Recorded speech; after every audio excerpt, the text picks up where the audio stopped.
Hello friends, I am Kirti and welcome to Apex civil services academy.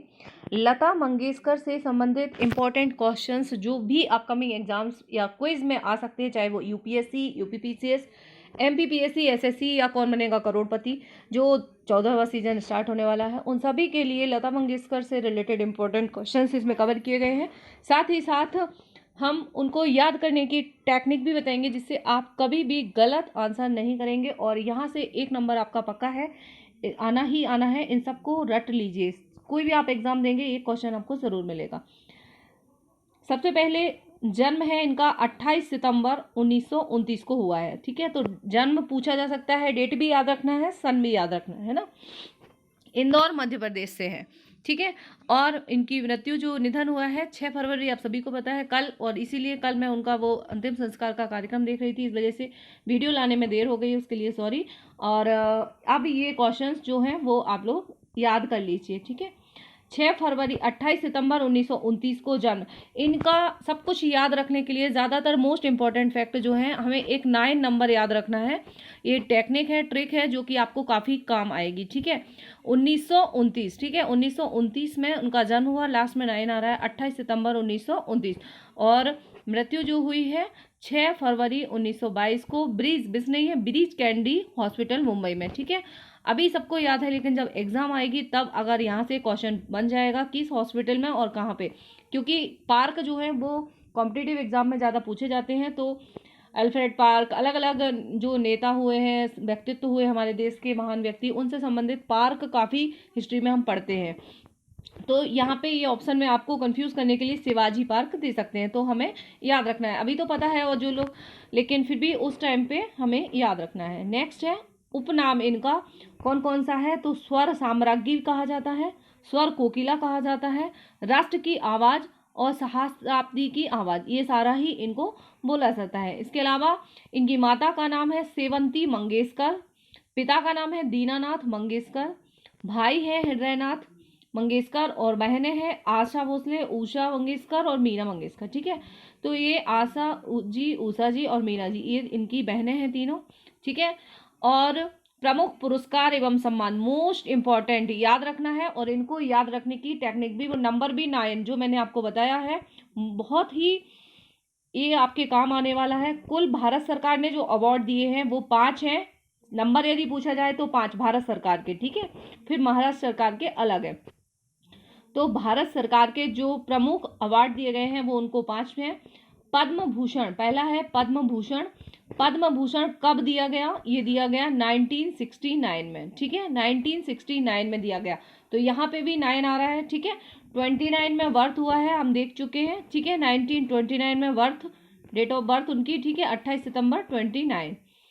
Padma Bhushan पुरस्कार मिला 69। ठीक है, उसके बाद आ जाइए 89 दादा साहेब फाल्के अवार्ड। ठीक है, दादा साहेब फाल्के, ये आप देख सकते हैं, दादा साहेब फाल्के अवार्ड जो मिला वो 89। ठीक है, 79 में कुछ नहीं है, याद रखना है, उसके 10 साल का गैप हो गया। 69 के बाद सीधा 89 20 साल बाद मिला। ठीक है, तो 89 में मिला दादा साहेब फाल्के अवार्ड, जो कि फिल्म जगत का सबसे बड़ा अवार्ड माना जाता है। ठीक है, और आप लोग कमेंट बॉक्स में कमेंट करके बताइए कि फर्स्ट अवार्ड दादा साहेब फाल्के का किसको मिला था। ठीक है, 1989 में लता जी को मिला। और पद्म विभूषण, ठीक है, पद्म विभूषण जो है वो मिला, ये पद्म अवार्ड है, काफ़ी इंपॉर्टेंट है, अभी जो दिए गए हैं वो भी देखना है। और साथ ही साथ लता जी को किस सन में दिया गया ये हमें याद रखना है, तो 69 और 99। ठीक है, दोनों ही याद रखेंगे। पद्म विभूषण बड़ा है तो बाद में दिया गया है ना, और फिर सबसे बड़ा होता है भारत रत्न। ठीक है, भारत रत्न सर्वोच्च नागरिक सम्मान है, तो सर्वोच्च नागरिक सम्मान कब दिया गया, सर्वोच्च है, ऐसे याद रखेंगे, सर्वोच्च है, मतलब पहले नंबर पे आता है ये हमारे देश में भारत रत्न। ठीक है, तो 2000 में ही उनको मिला है, तो 1929 में तो जन्म हुआ, उसके बाद एक कब आएगा, 2000 में ही आएगा ना, तो 2001 में भारत रत्न अवार्ड नंबर 1 2001, सबसे ऊंचा नंबर 1 2001, ऐसे। और ये क्वेश्चन आना ही आना है, क्योंकि भारत रत्न का पूछेंगे। ठीक है, अभी आपको सब याद रहेगा, लेकिन एग्जाम टाइम पे नहीं याद रहेगा, इसलिए इनको आपको ऐसे रिवाइज करना है।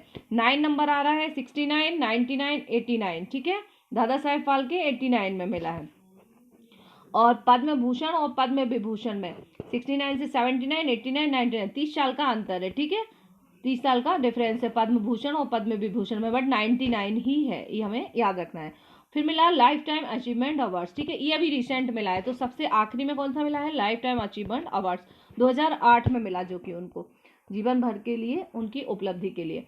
गिनीज बुक रिकॉर्ड जो मिला वो 1974 में मिला था। ये इतना इम्पोर्टेंट नहीं है कब, लेकिन उन्होंने गिनीज बुक रिकॉर्ड में सर्वाधिक गाने का रिकॉर्ड बनाया है, ठीक है। सन उसका इतना इम्पोर्टेंट नहीं है, फिर भी 1974 में पहले मिला था काफ़ी। फिर महाराष्ट्र सरकार ने कुल 5 अवार्ड दिए हैं। भारत में भी कुल 5 मिले हैं भारत सरकार के, और महाराष्ट्र सरकार के भी 5 अवार्ड मिले हैं। महाराष्ट्र भूषण जिसमें से हमें याद रखना है, तो महाराष्ट्र भूषण मिला है 97 में, ठीक है। अब इसे हम कैसे याद रखेंगे? 2 साल पहले मिला है महाराष्ट्र भूषण, पहले स्टेट में मिल गया था, उसके बाद फिर इनको मिला था यहाँ पे 67, 97 और 99, फिर 99 में पद्म विभूषण मिला। पहले महाराष्ट्र भूषण मिल गया, ठीक है, उसके बाद फिर उनका पद्म विभूषण के लिए हुआ 99 में। तो महाराष्ट्र भूषण इतना इंपॉर्टेंट नहीं है, ना तो एमपीपीएससी के लिए ना ही यूपीएससी के लिए। ये जरूर है याद, इसलिए इनको आपको जरूर याद रखना है। 69, 99, 89 और 2001, 2008 का भी पूछा जा सकता है लाइफ टाइम अचीवमेंट पुरस्कार, ठीक है। और भारत महाराष्ट्र रत्न अवार्ड, तो भारत रत्न और महाराष्ट्र रत्न दोनों ही 2001 में मिले हैं, क्योंकि नंबर 1 पे हैं, वो महाराष्ट्र का सबसे बड़ा है महाराष्ट्र रत्न। फिर आता है पहला हिंदी फिल्म गाना, उन्होंने पहला जो हिंदी फिल्म गाना गाया, हालांकि उन्होंने पहला गाना मराठी फिल्म के लिए गाया था, लेकिन पहला जो हिंदी का गाना गाया वो महल पिक्चर के लिए गाया, महल फिल्म के लिए गाना गाया। तो ये भी पूछा जा सकता है कि हिंदी फिल्म में पहला गाना किस पिक्चर के लिए गाया, किस फिल्म के लिए गाया, तो महल फिल्म के लिए। और इम्पॉर्टेंट इनका बहुत ही मेरा फेवरेट गाना है ए मेरे वतन के लोगों। तो ये जो गाना है ये कवि प्रदीप के द्वारा लिखा गया है। ये एमपीपीएससी में पूछा गया है कि किसने लिखा है, ठीक है, और किसने गाया है। तो लता जी ने गाया है और लिखा है कवि प्रदीप जी ने। और ये इत्तेफाक हुआ है कि जिस दिन लता जी का निधन हुआ, लता मंगेशकर जी का, 6 फरवरी को, उसी दिन प्रदीप जिन्होंने ये गाना लिखा है उनका जन्मदिन भी होता है, ठीक है। नेक्स्ट है फिल्म फेयर अवार्ड, तो टोटल मिले हैं फिल्म फेयर अवार्ड 7, ठीक है, 7 बार मिला है उनको। तो नंबर भी पूछा जा सकता है। और तुम मेरे मंदिर तुम्हें मेरी पूजा, इसके लिए उनको पहली बार फिल्म फेयर अवार्ड मिला था। 7 बार का याद नहीं रखना है, सिर्फ पहली बार का याद रखना है, ठीक है। फिल्म फेयर अवार्ड टोटल 7 बार मिला है। अगर ऐसा आएगा कि इनमें से कौन सा अवार्ड नहीं मिला है, ठीक है, तो लगभग सभी अवार्ड इनको दिए गए हैं, केवल कौन सा नहीं दिया गया है, तो पद्मश्री नहीं है, आपको याद रखना है। पद्म भूषण है, पद्म विभूषण है, दादा साहेब फाल्के जितने भी भारत के और राज्य के इंपॉर्टेंट है सब मिले हैं उनको, सिर्फ पद्मश्री नहीं मिला है। तो यहाँ से एलिमिनेशन के लिए पूछा जा सकता है कि इनमें से कौन सा अवार्ड नहीं मिला है लता मंगेशकर जी को, ठीक है, क्योंकि वो छोटा होता है, बड़े बड़े सब मिले हैं, ठीक है।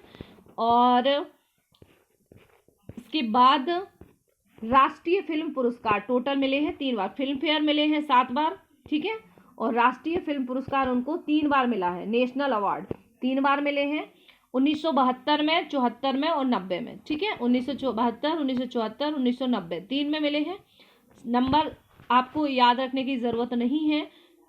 फिल्म परिचय के लिए 1972 में मिला, फिल्म कोरा कागज के लिए मिला, और 1990 में मिला फिल्म लेकिन के लिए। ये लेकिन का इम्पोर्टेंट है, क्योंकि लेकिन फिल्म जो है उनको उसमें उनको बेस्ट फीमेल सिंगर का अवार्ड तो इन सब में ही मिला, लेकिन लेकिन पिक्चर उनकी खुद की फिल्म प्रोडक्शन के बैनर के तले बनी थी, ठीक है।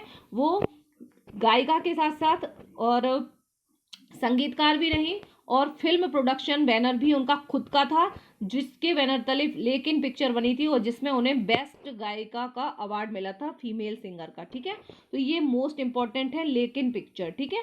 वैसे पिक्चर से रिलेटेड नहीं आता है, बट ये अवार्ड चूंकि मिला था इसलिए इंपॉर्टेंट है। और इसी पिक्चर के लिए उन्हें, लेकिन पिक्चर में जो गाना गाया उसके लिए उन्हें 61 वर्ष की उम्र में सबसे पुरानी विनर होने का अवार्ड मिला, सबसे ओल्ड एज में सॉन्ग गाने का अवार्ड भी मिला है, ठीक है। लता जी के निधन के बाद मध्य प्रदेश सरकार ने घोषणा की है कि इंदौर में लता मंगेशकर संगीत अकेडमी की स्थापना की जाएगी। तो एमपीपीएससी में ये भी पूछा जा सकता है, करंट अफेयर्स से रिलेटेड है, एमपी करंट से, ठीक है। तो कहाँ पे? इंदौर में, क्योंकि उनका जन्म हुआ, तो जन्म से रिलेटेड क्वेश्चन एमपीपीएससी में पहले ही पूछा जा चुका है। और लता जी के नाम पर लता मंगेशकर पुरस्कार हर वर्ष प्रदान किए जाएंगे। लता मंगेशकर पुरस्कार भी दिया जाएगा, संगीत एकेडमी खोला जाएगा और संगीत महाविद्यालय कॉलेज खोला जाएगा। साथ ही साथ एक म्यूजियम भी बनाया जाएगा लता मंगेशकर जी के गानों से रिलेटेड, ठीक है। तो ये सब इंदौर में बनेंगे क्योंकि उनका जन्म स्थान इंदौर है। लता जी के निधन पर 2 दिन का भारत सरकार ने एवं मध्य प्रदेश सरकार ने राष्ट्रीय शोक की घोषणा की। इसके तहत राष्ट्रीय ध्वज को आधा झुका रहेगा एवं कोई भी समारोह एवं उत्सव नहीं होंगे, ठीक है। राष्ट्रीय शोक जो होता है उसमें कोई भी समारोह एवं उत्सव नहीं होते हैं। राजकीय सम्मान के साथ उनको राष्ट्रीय ध्वज में लपेटकर अंतिम संस्कार किया गया।